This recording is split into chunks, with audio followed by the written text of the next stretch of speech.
$15ហើយខ្ញុំអត់ទាន់គិតសេវាទៀតហើយ$15ខ្ញុំឆ្លៀតឧបត្ថម្ភដល់កងទ័ពយើងនឹងអស់$10ហើយបងប្អូននេះ Facebook របស់គាត់ដូចខ្ញុំបង្ហាញនៅលើវីដេអូរបស់ខ្ញុំនឹងចឹង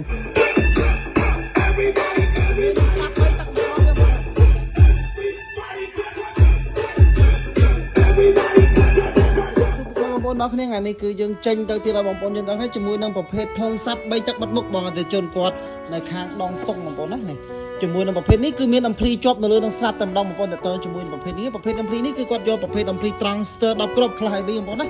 ហើយនេះគឺផ្នែកខាងមុខរបស់វាគាត់យកប្រភេទធុងបាត់ក្តារធម្មតាបងប្អូនទាំងអស់គ្នាតើជាមួយប្រភេទហ្នឹងឥឡូវតោះយើងងាកមកមើលជាមួយនឹងប្រភេទអំភ្លីសាបសុទ្ធ Trangster 18គ្រាប់ពោះហើយបានថ្ងៃនេះហ្នឹងគឺយើងចេញបានពីរដើមបងប្អូនតើជាមួយនឹងឈុតនេះមួយធុងនេះមួយជាមួយនឹងប្រភេទអំភ្លីសាបសុទ្ធ Trangster 18គ្រាប់នេះម្ដងដែរបងប្អូនទាំងអស់គ្នាណា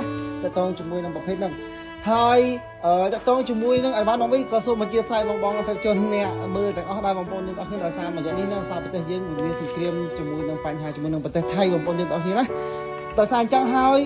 តើជាមួយនឹងការលូកតើជាមួយនឹងការសាកសលេងនេះហ្នឹងគឺរៀងពិបាកតិចតែបងប្អូនយើងទាំងអស់គ្នាមិនចង់ទេបងប្អូនហើយខ្ញុំនិយាយឥឡូវបងប្អូនណាពីរឈុតនេះធុងនេះមួយជាមួយអំភ្លី Trangster 18គ្រាប់នេះបងប្អូនណា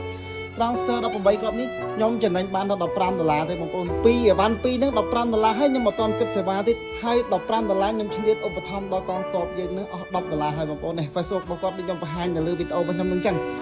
តើជាមួយនឹងអីវ៉ាន់ថ្ងៃនេះគឺអត់មានបានចំណេញទេបងប្អូននៅថ្លៃសេវាសុខគ្រប់គឺខាត់ថ្លៃសេវាទៀតដោយសារអីនេះគឺជាទឹកចិត្តបងប្អូនប្រជាជនខ្មែរយើងនេះខ្ញុំយកអំភ្លីនេះខ្ញុំសាកជាមួយនឹងប្រភេទសាប់5ទឹកក125 2គ្រាប់ជាមួយនឹងប្រភេទឧបលើសាប់ឡាន DM មកកាត់3ទឹកមានដៃ2ជាន់មួយគ្រាប់ទៀតបងប្អូនយើងទាំងអស់គ្នាខ្ញុំលេងលើអំភ្លីនេះតែម្ដងទេបងប្អូនណាប្រភេទអំភ្លីបុកបាសសុទ្ធ Trangster 18គ្រាប់បងប្អូនវាមានជំរើសការប្រើច្រើនបងប្អូនចង់ឲ្យវាចេញជាលក្ខណៈដូចអំភ្លីសង់ធម្មតាក៏បានបងប្អូនឲ្យចេញវាបុកបាសសុទ្ធក៏បានដែរបងប្អូនទៅជាមួយនឹងបងប្អូនគាត់ចុចប៊ូតុងកន្លែងនឹងមួយបងប្អូនយើងទាំងអស់គ្នាណានេះFocus camera ណូនតើជាមួយនឹងកន្លែងសាប់ជាមួយនឹងកន្លែង full កន្លែងនេះបងប្អូនចង់ប្រើវាជាសង់ក៏បានចង់ប្រើវាជាសាប់សុទ្ធក៏បានដែរបងប្អូនតើជាមួយនឹងភេទនេះឥ